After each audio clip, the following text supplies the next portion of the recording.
हा बघा किती छान रसम वडा तयार झालेला आहे। वड्याला खूप छान जाळी पडलेली आहे। चवीला हा रसम वडा एक नंबर झालेला आहे। नमस्कार, मी कविता's टेस्टी फूडमध्ये सर्व खवय्यांचे पुन्हा एकदा स्वागत करते। आज आपण साऊथ इंडियन रसम वडा कसा बनवायचा ते पाहणार आहोत। चवीला हा रसम वडा अप्रतिम लागतो आणि बनवायलाही खूप सोपा आहे। रेसिपी नेहमीप्रमाणे खूप साधी आणि सोपी आहे। यासाठी जी रसम पावडर लागते ती पण घरच्या घरी कशी बनवायची ते पण या रेसिपीमध्ये दाखवलेले आहे। हा रसम पावसाळ्यात व थंडीत पिण्यासाठी फारच चांगला आहे। त्याने तोंडाची चव वाढते। हा रसम सर्दीसाठी फार गुणकारी आहे। यामध्ये वडे सॉफ्ट व जाळीदार बनण्यासाठी खास टिप्स सांगितलेले आहे।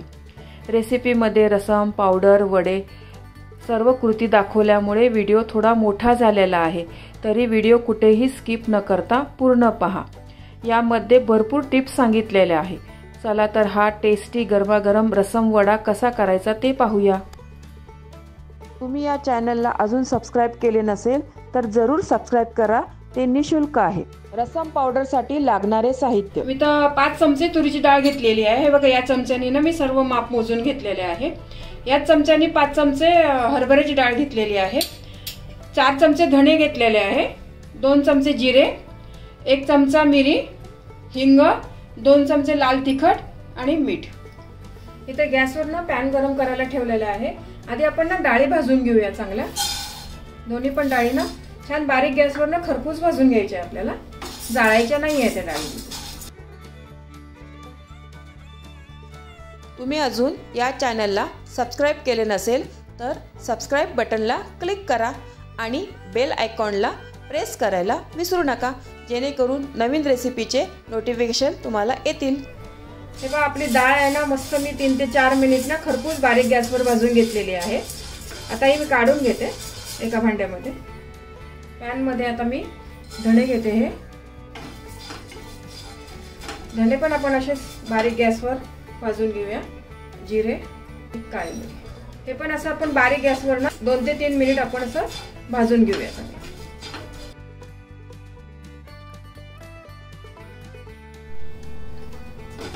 धने वगैरे बघा, जे 2-3 मिनिट झाले आहे, चांगलं खरपूस भाजून घेतलेलं आहे। ही रसमची पावडर आपल्या घरामध्ये असेल ना तर आपण कधीही वाटेल तेव्हा मस्त रसम करून पिऊ शकतो। याला तुम्ही रसमचं प्रीमिक्स पण म्हणू शकतात। ओरिजिनल रसम जी बनवतात ना त्याच्यामध्ये हे वरण घालतात, पण आपण हे असं घातलं ना तर मग आपल्याला वरण घालायची काही गरज नाहीये। त्याच्यात डाळ घालतात, तुरीची डाळीचं वरण असतं ना ते घालतात त्याच्यामध्ये। ही पावडर विकत पण मिळते, अशी रसमची पावडर। जशी सांबार मसाला मिळतो ना तसा रसमचा पण मसाला मिळतो, पण आपण हा घरी करून घेत ठेवला ना तर कधीही चांगला।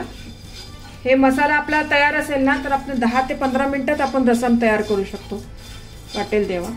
छान खरपूस भाजून झालेला आहे। मगाचा माझा कढीपत्ता सांगायचा राहिलेला होता, थोडासा कढीपत्ता पण घालते याच्यात। इथे मी सुकलेलाच कढीपत्ता घातलेला आहे। जेव्हा आपल्या घरात जास्त कढीपत्ता असेल ना तर मी असा कढीपत्ता ना सुकवून असा फ्रीज मध्ये ठेवते, म्हणजे आपल्याकडे नसेल ओली कढीपत्ता तर आपण हा कढीपत्ता वापरू शकतो। सुकलेला असल्यामुळे मला आता जास्त याला भाजायची गरज नाहीये। मसाला आपला चांगला भाजून झालेला आहे। आता मी गॅस बंद करते। हा मसाला आता आपण पूर्ण गार करूया आणि मग मिक्सर मध्ये याला बारीक करूया। तुमच्याकडे लाल मिरची असेल ना तर तुम्ही याच वेळेला लाल मिरची पण याच्यामध्ये 13-14 लाल मिरची भाजून ना याच्यात घालू शकतात, पण नसेल तर मग आपण आपल्या घरचं लाल तिखट घातलं तरी चालेल। डाळी सर्व गार झालेल्या आहे। आता आपण मिक्सर मध्ये बारीक करू। मिक्सर मध्ये ना याची पावडर करूया। हे बघा, असं मिक्सर मध्ये बारीक करून घेतलेलं आहे। थोडंसं जाडसरच आहे। आता यामध्ये ना मी 2 चमचे लाल तिखट घालते आणि हिंग घालते। खरं हिंग आणि मीठ नसतं याच्यामध्ये, पण मी हे मसाला आपला जास्त दिवस टिकाव म्हणून ना याच्यामध्ये मीठ आणि हिंग घालते। हे घातल्यामुळे ना 2-3 महिने चांगला राहतो मसाला, आपला खराब होत नाही। परत आता मिक्सर मध्ये ना एकदा फिरवून घेते। आपला मसाला मस्त बारीक करून झालेला आहे। हे इतका बारीक केलेला आहे। हा मसाला करून ठेवला ना हा 2 ते 3 महिने छान राहतो। आपण रसम कधीही करू शकतो याचं। याच रसम पावडर पासून आता आपण रसम बनवूया। रसम वडा बनवण्यासाठी लागणारे साहित्य, 1 वाटी ना मी उडदाची डाळ घेतलेली आहे। 4 तास पाण्यामध्ये भिजवून घेतलेली आहे। ही 4 टोमॅटो, चिंचेचा कोळ ना हा थोडा अर्धा तास भिजवून घेतलेला आहे। कढीपत्ता, लाल सुक्या मिरच्या, हिरवी मिरची, जिरे, आलं लसूण, कोथिंबीर, कांदा, मोहरी, हिंग, हळद आणि मीठ. सर्वात आधी आता आपण पाणी उकळायला ठेवलेलं आहे बघा. टोमॅटोला ना इथे आपण असे थोडे कट मारून घेऊया, म्हणजे आपले टोमॅटो उकडले ना पटकन साल निघून जाईल त्याची. सर्व टोमॅटोला ना असे कट्स मारून घेतलेले. ते टोमॅटो ना मी 3 ते 4 मिनिट आता उकडून घेणार आहे पाण्यामध्ये. हे टोमॅटो उकडताय ना तोपर्यंत आपण डाळ बारीक करून घेऊया. आपण डाळ ना मिक्सर मध्ये बारीक करून घेऊया चांगली. मी 2 याच्यात करते, हे जास्त आहे ना तर एका याच्यात जास्त होईल, व्यवस्थित वाटला जात नाही, तो 2 वेळा वाटणार आहे. याच्यामध्ये ना पाणी जास्त घालायचं नाही, लागलंच तर 1-1 चमचाच घाला पाणी. आधी मी तशीच बिना पाण्याची वाटून घेणार आहे, नंतर मग 1 चमचाभर टाका. मी एकदा बिना पाण्याचीच बारीक केलेली आहे. आता याच्यामध्ये ना अगदी 1 ते थोडंसंच पाणी घालते, परत वाटते आणि लागलंच तर मग परत थोडं थोडं पाणी टाकूनच आपल्याला वाटून घ्यायची आहे डाळ. एकदम पाणी नका घालू याच्यामध्ये, एकदम पातळ होईल मग. हे पहा आपली ना डाळ छान बारीक केलेली आहे मी. 2 ते 3 वेळा ना अगदी 1-1 चमचा पाणी टाकूनच मी अशी डाळ मस्त बारीक केलेली आहे.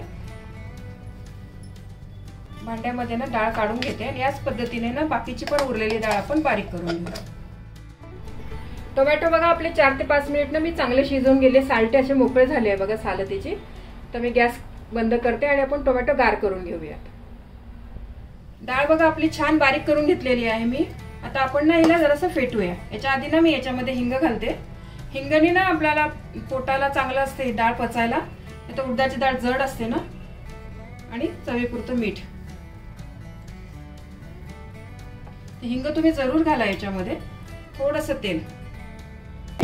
ही आपल्याला 7 ते 8 मिनिट ना चांगली फेटून हलकी करून घ्यायची आहे डाळ ही. आणि एकाच दिशेने फिरवा तुम्ही.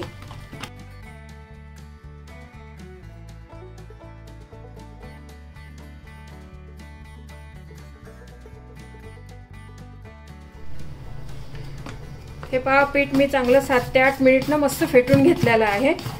पीठ आपलं किती हलकं झालं आहे बघा, डबल झालेलं आहे पीठ, एकदम सॉफ्ट झालं आहे, मस्त फुललेलं आहे किती बघा.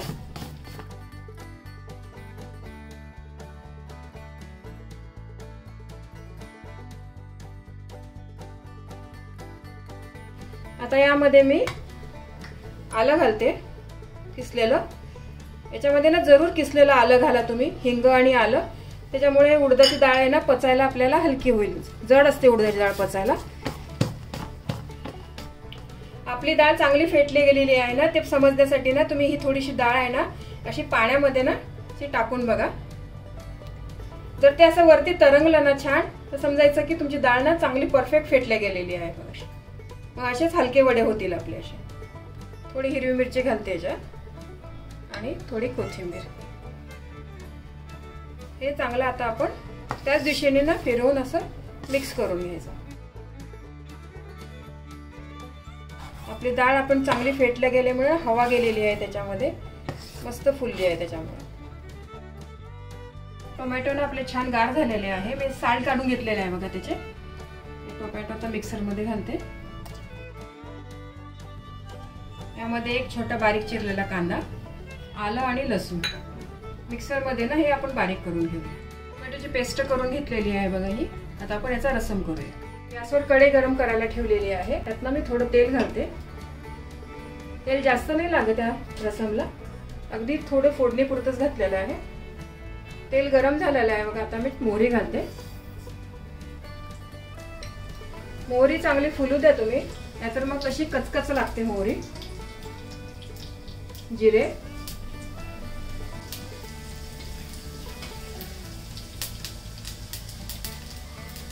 ही लाल मिरची, कढीपत्ता आणि हिंग.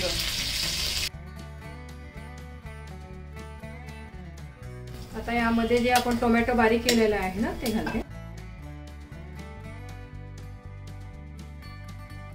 हे आपण ना 1 मिनिट चांगलं शिजू देऊया, कारण कांदा आणि आलं आणि लसूण कच्चं आहे ना आपलं, त्यामुळे 1 मिनिटभर चांगलं आपण भाजून घेऊया मस्त. 1 मिनिट आता मसाला ना मी चांगला भाजून घेतलेला आहे। त्याच्यामध्ये ना आता हळद घालते, थोडंसं अर्धा चमचा लाल तिखट, हे पण चांगलं भाजून घ्यायचं। आता आपण पाणी टाकूया, जे मिक्सर मधलं आपण बारीक केलं होतं ना तेच मिक्सरचं पाणी टाकलेलं आहे बघा। यामध्ये मी आता 1 ते 1.5 ग्लास पाणी घालते। रसम पातळ असतं, घट्ट नसतं।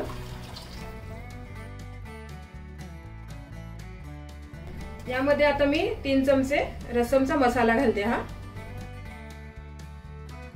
याच्याने ना रसम आपलं छान दाट येईल आणि चवीला पण खूप छान लागेल।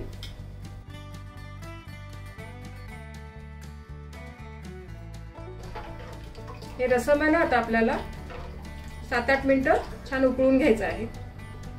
थोडीशी कोथिंबीर घालते। यामध्ये ना मी अगदी थोडासा गुळाचा खडा घालते, तुम्ही साखर टाकली तरी चालेल, कारण आपण चिंच आणि टोमॅटो घेतलेला आहे ना, तर आंबट जास्त होईल, मग थोडंसं बॅलन्स करण्यासाठी। गोड नाही होणार हा रसम, पण टेस्ट आहे ना छान बॅलन्स होईल त्याची। आता हा पण रसम 7-8 मिनिटं छान उकळून घेऊया।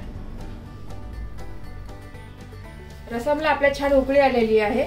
मी आता ह्याच्यामध्ये ना चिंचेचं पाणी टाकते आपलं।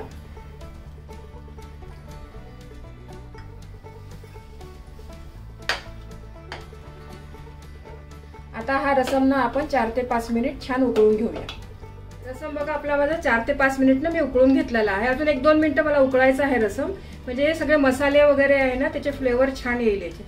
हा रसम आहे ना गरम गरम प्यायला, सर्दी वगैरे झाली असेल तर खूप छान लागतो। हिवाळ्यात पावसाळ्यात तर टेस्टला पण खूप छान लागतो हा रसम। रसम मी इकडच्या गॅसवर शिफ्ट करते, मग आपण या गॅसवर वडे तळून घेऊया। वडे तर आपण कधीतरीच करतो, पण रसम हे ना नेहमी करायला पाहिजे, खूप छान लागतं। इडली बरोबर पण चांगलं लागतं हे रसम। रसम आता झालेला आहे बघा, मी गॅस बंद केलेला आहे, मस्त तयार झालेला आहे। कलर तर किती सुरेख आला आहे बघा रसमचा। आपण आता वडे तळून घेऊया। तेल आपलं छान गरम झालेलं आहे, आता आपण वडे टाकूया।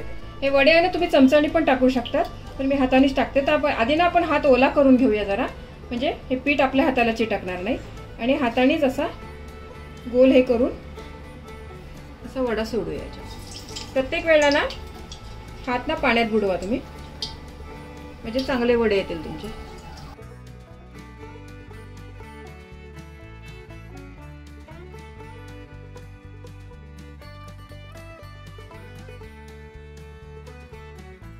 हात ओला करून एकसारखे तुम्ही छान असे वडे टाकू शकता तसे।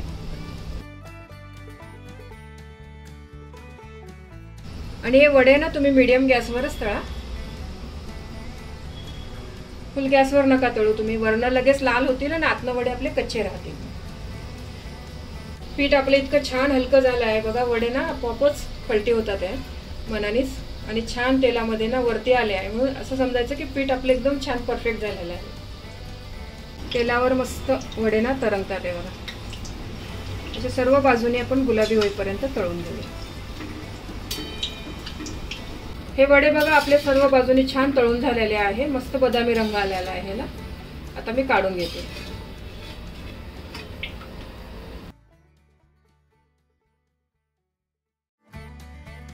याच पद्धतीने आपण बाकीचे पण वडे परत तळूया। तसंच पाण्यामध्ये आपण हात बुडवायचा आणि मग वडे असे टाकायचे याच्यात।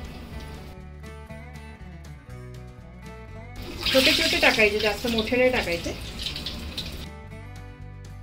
कारण तो वडा ना तळल्यानंतर मोठा होतो, फुलतो, आणि रसम मध्ये टाकल्यानंतर आणखीन फुलतो तो।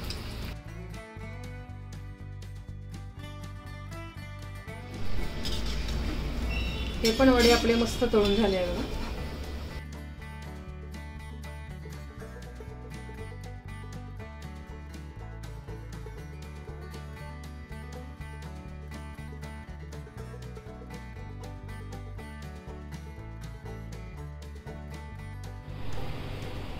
हे पहा आपले वडे मस्त वरनं क्रिस्पी आणि आतनं बघा किती छान पोकळ झाले बघा।